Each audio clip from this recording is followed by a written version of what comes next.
আসসালামু আলাইকুম। Hello everyone. আশা করি আল্লাহর অশেষ রহমতে সবাই ভালো আছেন, সুস্থ আছেন এবং নিরাপদে আছেন। আলহামদুলিল্লাহ, আল্লাহর অশেষ রহমতে আমিও ভালো আছি। শুরু করছি নতুন দিনের নতুন আরেকটি ভিডিও। আমার নতুন ভিডিওতে আপনাদের সবাইকে আমন্ত্রণ জানাই। যে যেখান থেকে আমার ভিডিওটা দেখছেন বা শুনছেন, প্লিজ একটা লাইক দিয়ে আমার ভিডিওটা কন্টিনিউ করবেন। এই যে আজকে বাজার দিয়ে শুরু করলাম আজকের ভিডিওটা। এক হাতে বাজার করে আবার এক হাতে গুছিয়ে রান্না করলাম। তা নিয়ে যাচ্ছে আজকের ভিডিওটা। দেখতে দেখেন, আশা করি একটু হলেও ভালো লাগবে। ভালো লাগলে প্লিজ আমার চ্যানেলটাকে সাবস্ক্রাইব করে যাবেন। আর সাবস্ক্রাইব করলে আমি ভিডিও ছাড়া মাত্রই আপনারা নোটিফিকেশন পেয়ে যাবেন। আপনাদের মূল্যবান সময় করে আমার ভিডিওটা যে কোনো সময় দেখে নিতে পারবেন। এই যে আমার বাজার সদাই এগুলো ছিল গাজর, বেগুন, শসা আর পালং শাক আর ধনিয়া পাতা তো থাকবেই। প্রত্যেক দিনে এখন ধনিয়া পাতা আনবো, শীতের সিজন, ধনিয়া পাতা খেতেও ভালো লাগে। তারপর আমি বিকালবেলা রান্না করব, এই জন্য সব কিছু এখনই গুছিয়ে রাখবো সুন্দরভাবে। এগুলো শাকগুলো ধুয়ে এনে তারপরে শাকগুলো কেটে নিলাম। এই যে শাকগুলো সুন্দর সতেজ ছিল, দেখতেই ভালো লাগে। শীতের সবজি মানে গরমের যে কোনো সবজি আমার বেশ একটা ভালো লাগে না, কিন্তু শীতের সবজি আমার সব কিছুই পছন্দ। তারপর বেগুন, আলু, পেঁয়াজ, মরিচ এগুলো কেটে নিয়েছিলাম আর ভিডিও করিনি। তারপরে এদিক দিয়ে আমার ছেলে মেয়ের জন্য গরম পানি বসিয়ে দিলাম। এক জায়গায় দুধ ছিল, কালকে রাত্রিবেলা দুধ জাল দিয়ে দিয়েছিলাম, কিন্তু দুধ কেউই খাওয়া হয়নি। তারপর শাক, বেগুন এগুলা কাটাকুটি করে তা আমার মেয়ে বললো একটু ভর্তা খাবে, শসা টমাটো। তারপরে দুটা শসা, দুটা টমাটো নিয়ে কাঁচামরিচ ধুয়ে তারপরে বললাম আসো ছাদে যাই, রোদের মধ্যে বসে তারপরে এগুলো কাটবো। প্রায় সময় 11:30 বেজে গিয়েছিল। রোদের মধ্যে বসে এগুলা কাটার মজাই আলাদা ছিল। এক কাজে দুই কাজ হলো, ভর্তাও খাওয়ালো আর এদিক দিয়ে রোদও গায়ে নেওয়া হলো। রোদ থেকে ভিটামিন ডি পাওয়া যায়। আর আমি প্রায় 2-3বার ডাক্তার দেখাইছি। যে জায়গায় ডাক্তার দেখায় আমার শরীর দুর্বল আর বলে ভিটামিন ডি এর ঘাটতি আছে, আপনি রোদের মধ্যে প্রায় 1 ঘন্টা বসে থাকবেন। কিন্তু 1 ঘন্টা কি আর বসা যায়? শীত আসলেই অনেকটাই চেষ্টা করি রোদে বসে কাটাকুটি করার জন্য। তারপর আমি এগুলা একে একে কেটে নিচ্ছি। ছুরি দিয়ে এত একটা বেশ একটা আমি কাটতে পারি না, দা দিয়ে অভ্যাস হয়ে গেছে, সব কিছু দা দিয়েই কাটি। তারপর আজকে বললাম দেখি একটু ছুরি দিয়ে কাটাকাটি করি। তারপরে প্রথমে শসা, টমেটো, কাঁচামরিচ এগুলো সব কিছু একে একে কেটে নিচ্ছি।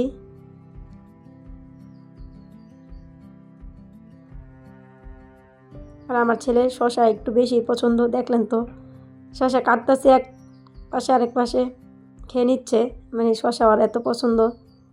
তারপরে এই জায়গায় মরিচ, লবণ, তারপরে তেঁতুল সব কিছু বাসা থেকে নিয়ে আসছিলাম, সব কিছু একত্রে এখন মেখে নিচ্ছি। আর টকটা আমার একটু বেশি পছন্দ, মানে টকের প্রতি নেশাই আলাদা কাজ করে আমার। টক ঝাল এগুলো একটু বেশি পছন্দ আমার। এই যে আমি খাওয়া শুরু করলাম, তাদেরকে ডাকতেছি, তারপর আসে নাই, তারপর পরে দিয়ে আসছে কিন্তু ভিডিও আর নেওয়া হয়নি। এই যে খাওয়া শেষ, তারপরে একটু লাস্টে আপনাদের সাথে ক্লিপ নিলাম। এই তারপর গোসল করে নামাজ কালাম পরে শুয়েছিলাম। তারপরে এটা 3টা বাজের ভিডিও ছিল। 3টা বাজে একদম 5টা পর্যন্ত অনেক গ্যাস থাকে। সন্ধ্যাবেলা আবার থাকে না, কিন্তু গ্যাসও মনে হয় বুঝে মানুষ কোন সময় অ্যাক্টিভ থাকে। মানে সন্ধ্যাবেলা একটু মানুষ নাস্তা বানাবে, ওই সময় গ্যাস থাকে না।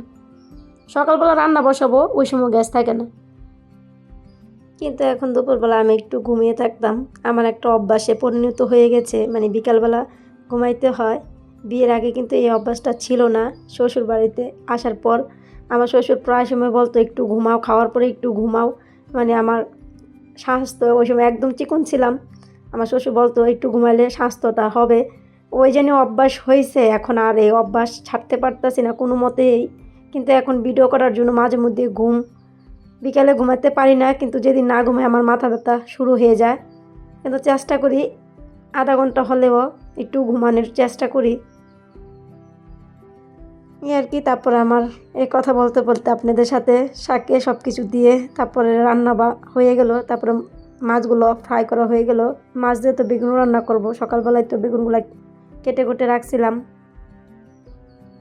এই জন্য আমার বিকেলবেলার কাজটাও একটু তাড়াতাড়ি হয়ে গিয়েছিল।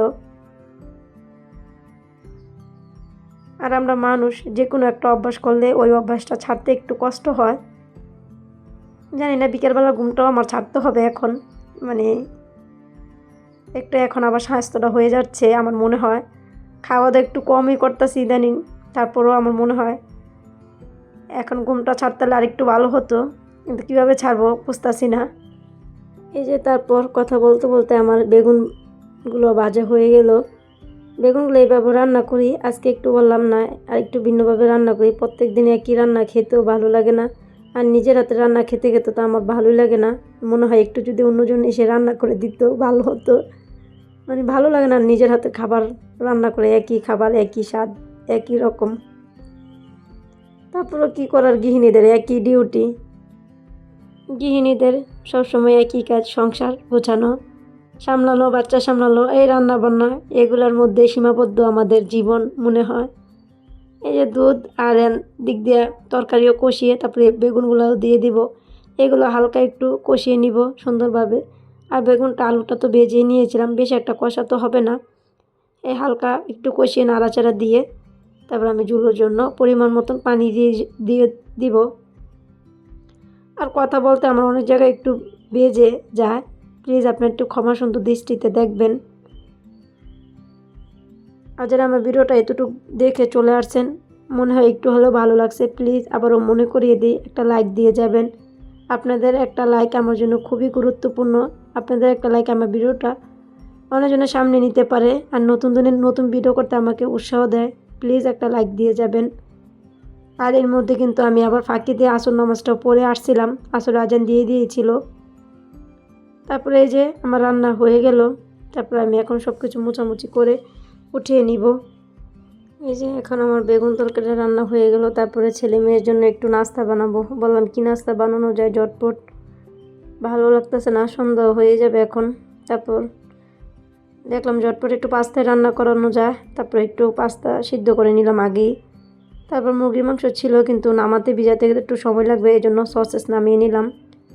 তারপরে এই জায়গায় পেঁয়াজ মরিচ কাঁচামরিচ সসেসটা হালকা ভেজে তারপরে লবণ দিয়ে একটু ভাজি করে নিয়েছিলাম ভেজে। তারপর আবার ডিম দিয়ে দিয়েছিলাম, এখানে ফার্মের ডিম আর 2টা কোয়েল পাখির ডিম দিয়ে দিয়েছিলাম। তারপরে ম্যাগি মশলা দিয়ে সুন্দর করে আরেকটু ভেজে নিয়ে তারপর পাস্তাগুলো দিয়ে দিয়েছিলাম।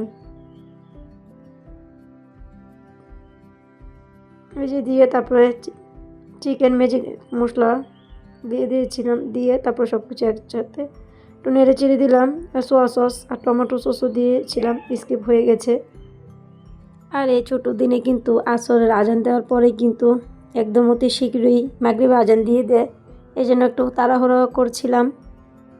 তারপরে আমার কিচেনটাকেও ক্লিন করে নিয়েছিলাম এর ফাঁকে ফাঁকে, তারপর আপনাদের সাথে আর শেয়ার করা হয়নি। ফাঁকে ফাঁকে ধোয়া ফলাগুলো ধুয়ে নিয়েছিলাম। এই যে আপনাদের সাথে রান্নাগুলো শেয়ার করলাম, এই যে যা যা রান্না করলাম আপনারা তো দেখলেনই। তারপরে শেষ সময় আপনাদের সাথে আবার একটু শেয়ার করে নিলাম।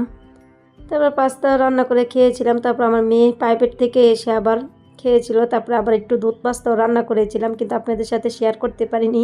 আর একদিন ইনশাল্লাহ শেয়ার করব। দেখলাম কীরকম লাগে, হ্যাঁ মজাই লাগে, কিন্তু আমার কাছে মনে হয় নারকেল দিলে আর একটু ভালো হতো। এই আর কি, আমার মেয়ের লিখতে লিখতে দেখেন আমার মেয়ের হাতের কী অবস্থা, কলমের আঁকা আঁকি। শেষ করছি আজকের মতন ভিডিওটা এখানেই, দেখা হবে পরবর্তী ভিডিওতে। আল্লাহ হাফেজ।